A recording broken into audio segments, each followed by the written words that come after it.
Selamat siang, Pak Rudi dan teman-teman. Pada kesempatan ini saya ingin mempresentasikan mengenai organizational communication pada perusahaan yang tepat. Nah, dan tepat sendiri merupakan perusahaan consulting atau konsultan yang bertujuan untuk konsultasi bagi perusahaan-perusahaan yang ingin memindahkan workplace mereka dari workplace tradisional menuju digital space untuk meningkatkan efisiensi operasional mereka sehari-hari atau untuk alasan lain. Nah, kenapa saya memilih Denso sendiri untuk topik kali ini? Dikarenakan Denso sendiri adalah salah satu perusahaan yang cukup terbuka dalam bagaimana mereka melakukan komunikasi sehari-hari dan aplikasi apa saja yang mereka gunakan untuk melakukan komunikasi sehari-hari. Nah, kita bisa lihat bahwa pada data sendiri itu ada dua jenis komunikasi yang digunakan. Nah, kita bisa melihat bahwa sebuah organisasi itu memiliki dua jenis komunikasi, sama seperti dalam Cloud, di mana tipe komunikasi yang pertama itu adalah formal communication, di mana pada formal communication ini dan Cloud menggunakan tiga alat, yaitu Gmail, Google Meet, dan Spaces, di mana Gmail digunakan untuk komunikasi yang terstruktur dan komprehensif, termasuk pengumuman resmi, penawaran pekerjaan, buletin, dan pembaruan proyek. Fitur Gmail seperti mode kerahasiaan, opsi kirim nanti, dan multi kirim membantu menjaga formalitas dan keamanan komunikasi ini. Kemudian yang kedua, mereka menggunakan Google Meet, di mana alat ini digunakan untuk rapat dan presentasi formal. Alat ini penting untuk konferensi video, terutama ketika elemen visual atau slide atau demo teknis diperlukan untuk menyampaikan poin yang ingin disampaikan. Nah, kemudian yang ketiga adalah Spaces, di mana mereka juga menggunakan Spaces untuk diskusi tim atau proyek yang perlu didokumentasikan dan dapat diakses oleh audiens yang lebih luas. Sehingga ini bisa memastikan bahwa informasi penting dapat dibagikan dan disimpan secara terpusat. Kemudian untuk informal communication, mereka menggunakan pertama Google Chat, di mana Google Chat ini ideal untuk percakapan cepat dan santai serta komunikasi langsung, di mana ini dapat meniru percakapan langsung yang digunakan rekan kerja pada kehidupan sehari-hari. Kemudian bisa juga digunakan untuk komentar atau pertanyaan cepat di antara rekan kerja. Nah, chat ini juga mendukung untuk interaksi kelompok kecil sehingga menjadikannya cocok untuk komunikasi jangka pendek dan informal. Kemudian yang kedua adalah Spaces, di mana mereka menggunakan Spaces untuk komunikasi formal, di mana mereka menggunakan Spaces selain untuk komunikasi formal, mereka juga menggunakan untuk komunikasi informal, di mana Spaces juga dapat berfungsi sebagai platform untuk diskusi kolaboratif yang lebih santai dalam tim, di mana ini memungkinkan di mana Spaces ini memungkinkan untuk berbagi dokumen dan perpaduan cepat dalam suasana yang kurang formal juga. Jadi selain formal, Google Spaces ini juga digunakan oleh Jensen Cloud untuk uh, kebutuhan informal juga. Kemudian Google Meet, di mana Google Meet ini selain menggunakan untuk rapat formal juga bisa digunakan untuk rapat tidak formal. Di mana ini bisa digunakan untuk percakapan muka yang mungkin lebih tidak formal, serta bisa membantu menjaga hubungan antar tim, serta menjaga koneksi pribadi dalam tim hybrid, di mana ada orang yang bekerja secara langsung dan ada orang yang bekerja melalui online. Nah, itu mereka tuh bisa membangun hubungan yang lebih dekat dan akrab jika menggunakan Google Meet. Nah, communication network. Communication network itu ada tiga ya.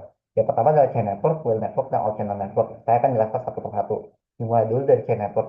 Chain network ini adalah jaringan informasi yang mengalir secara vertikal melalui rantai komando, sehingga setiap anggota itu hanya berkomunikasi dengan atas atau bawahan mereka. Ya, atau dengan atas atau bawahan mereka secara langsung. Nah, kalau misalnya kita lihat penerapan di Densercloud sendiri, Densercloud sebagai perusahaan itu sebenarnya tidak terlalu menggunakan chain network.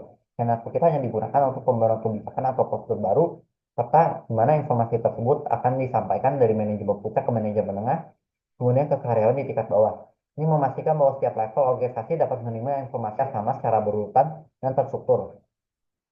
Kemudian kita bisa lihat yang kedua adalah will network, di mana will network ini adalah jaringan di mana semua komunikasi itu mengalir melalui satu individu pusat yang bertindak sebagai hub, di mana anggota lain itu tidak berkomunikasi langsung satu sama lain, tetapi melalui individu pusat tim. Nah, kalau di Depth Cloud sendiri, saya tidak melihat adanya contoh uh, komunikasi yang menggunakan will network, sehingga saya merasa untuk Depth Cloud sendiri itu lebih sering menggunakan all channel network, di mana all channel network itu adalah jaringan setiap anggota dapat berkomunikasi langsung dengan semua anggota lainnya. Ini adalah jaringan paling terbuka yang memungkinkan aliran informasi yang cepat dan bebas.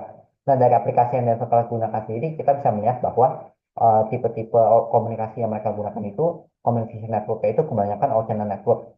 Karena kita bisa lihat di sini sebagai contohnya, di mana yang seperti itu menggunakan Google Workspace, di mana Google Chat dan Spaces yang memungkinkan semua karyawan untuk berkomunikasi secara langsung dan kolaboratif, di mana satu guna untuk diskusi tim, brainstorming, serta berbagi ide secara real time tanpa hambatan hierarki. Nah, selanjutnya kita bisa lihat benefit of IT pada perusahaan yang terkelas. Jadi, pada perusahaan yang terkelas ini ada 4 benefit of IT. Yang pertama adalah peningkatan kemampuan untuk memantau kinerja individu dan tim, di mana Desktop dapat menggunakan Google Workspace untuk memantau kinerja karyawan melalui alat seperti Google Sheets dan Google Form. di mana dengan fitur ini manajer dapat melacak banyak proyek, mengumpulkan umpan balik, serta menganalisis data kinerja secara real time. Yang kedua adalah pengambilan keputusan yang lebih baik berdasarkan informasi yang lebih lengkap, di mana Data Cloud ini dapat menggunakan Google Data Studio untuk mengintegrasikan berbagai sumber data untuk membuat laporan yang komprehensif, di mana ini dapat membuat manajemen mengambil keputusan yang lebih baik dan lebih cepat berdasarkan data yang akurat dan terkini. Yang ketiga adalah lebih banyak kolaborasi dengan berbagi informasi.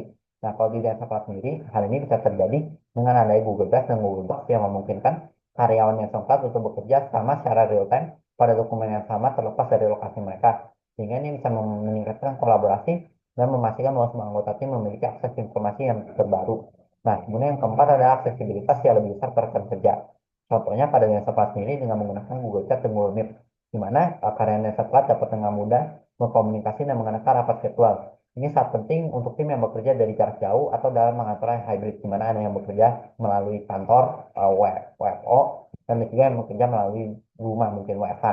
Nah, dengan adanya Google Meet dan Google Chat ini, itu bisa menggunakan karyawan untuk berkomunikasi dan mengadakan rapat secara virtual, sehingga semua anggota itu tetap dapat terhubung dan berkolaborasi secara efektif.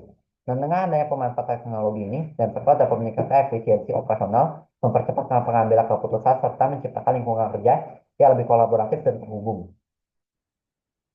Nah, kemudian kita bisa melihat types of network system.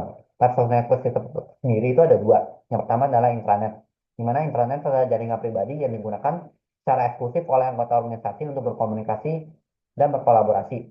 Nah, network sistem intranet sendiri memungkinkan akses ke informasi internal, aplikasi, dan dokumen perusahaan.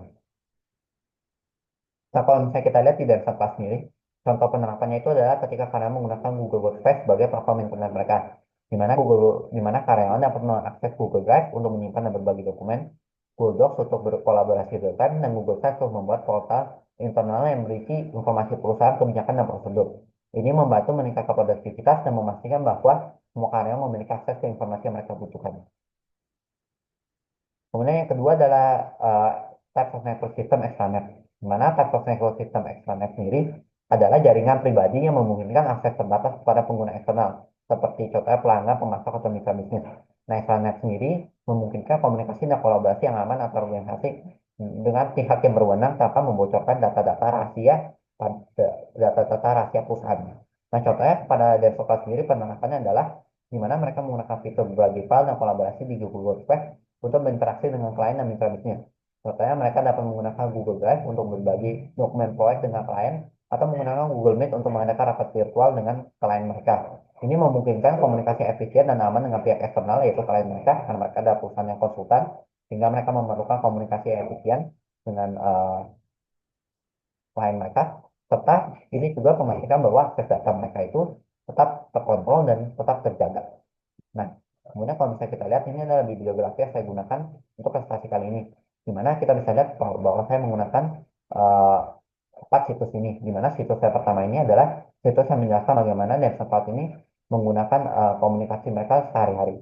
Yang kedua ini adalah fitur di mana Cloud ini menggunakan menawarkan benefit yang bisa ditawarkan dalam penggunaan Google Workspace. Sementara yang ketiga ini adalah Data Cloud ini menjelaskan benefit yang ada dengan menggunakan Cloud Workspace sendiri, baik benefit yang telah klien mereka terima maupun benefit yang telah mereka terima.